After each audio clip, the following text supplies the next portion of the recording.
పేదలు తలదాచుకునేందుకు ఖాళీ జాగాల్లో చిన్న గుడిసేసుకుంటే నిర్దాక్షిణ్యంగా పీకిపారేసే అధికారులు కూటమి పార్టీకి మాత్రం కొమ్ము కాస్తారు. కోట్ల విలువైన ఇరిగేషన్ భూమిలో టీడీపీ ఆఫీస్ నిర్మాణానికి అనుమతి ఇచ్చేశారు. ఉండి నియోజకవర్గ అధికారుల తీరుపై తీవ్ర స్థాయిలో విమర్శలు వస్తున్నాయి.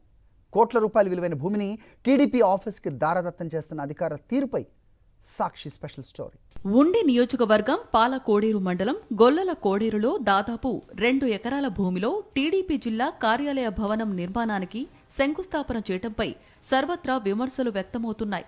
భీమవరం తాడేపల్లిగూడెం రోడ్డులో గొల్లల కోడేరు పంచాయతీ పరిధిలో ప్రధాన రహదారి వెంబడి సుమారు 4 ఎకరాలకు పైగా ప్రభుత్వ ఇరిగేషన్ భూమి ఉంది. ఈ భూమిని గతంలో ఓ రిటైర్డ్ టీచరు ప్రభుత్వం నుంచి లీజుకు తీసుకున్నారు. ఆ వ్యక్తి మరణించిన తర్వాత భూమిని ప్రభుత్వం స్వాధీనం చేసుకుంది. ఇప్పుడు ఈ భూమిపై టీడీపీ కన్నేసింది. టీడీపీ జిల్లా కార్యాలయానికి లీజు కోసం అంటూ ఈ భూమిని హస్తగతం చేసుకుంది. చుట్టూ పసుపు జెండాలు పాతి ఏకంగా శంకుస్థాపన కూడా చేసేసింది. ఇరిగేషన్ భూమిలో ఎటువంటి కట్టడాలు ప్రభుత్వం ఎవరికి పట్టాలు ఇవ్వకూడదని సుప్రీంకోర్టు జడ్జిమెంట్ ఉంది. 2011లో ఇచ్చింది ఈ జడ్జిమెంట్. 1132 judgement number.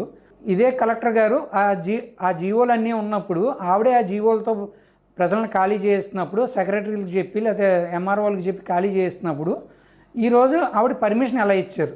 2 ఎకరాలకు ఇచ్చారు. యాక్చువల్గా అది కోర్టులో కూడా ఉంది. అది సుమారు 2 ఎకరాల విస్తీర్ణం కలిగిన ఈ భూమి భీమవరం పట్టణానికి అతి దగ్గరగా ఉంది.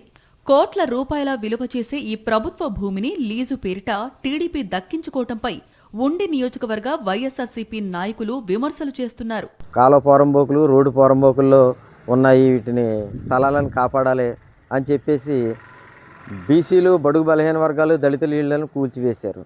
ఇప్పుడు అదే పోరంబోకులో ట్యాంక్ పోరంబోకు, ఇరిగేషన్ పోరంబోకులో మీరు తెలుగుదేశం పార్టీని ఎలా కట్టబోతున్నారు అని మేము ప్రశ్నిస్తున్నాం.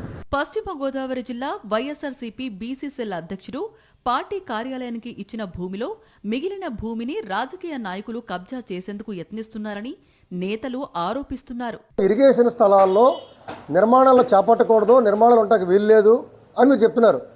మరి మీరే మరలా దాన్నే ఉల్లంఘించి మీ కార్యాలయానికి తీసుకోవడం అంటే మరి పేదలకు ఒక న్యాయం, మీకు ఒక న్యాయం కింద ఇది కనబట్టలేదని చెప్పేసి మేము ప్రశ్నిస్తూ ఉన్నాం.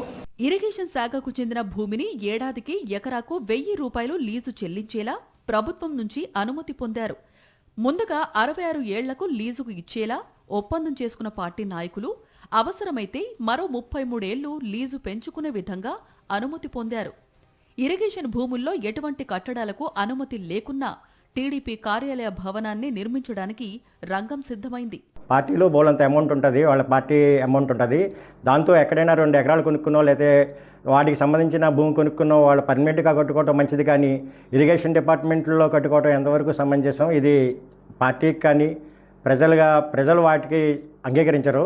కూటమి ప్రభుత్వంలో పేదల ఇళ్ల నిర్మాణానికి 1 సెంటు భూమి కూడా ఇవ్వకపోయినా పార్టీ కార్యాలయం కోసం ఎకరాల భూమిని లీజుకు ఇస్తున్నారని విమర్శిస్తున్నారు నేతలు.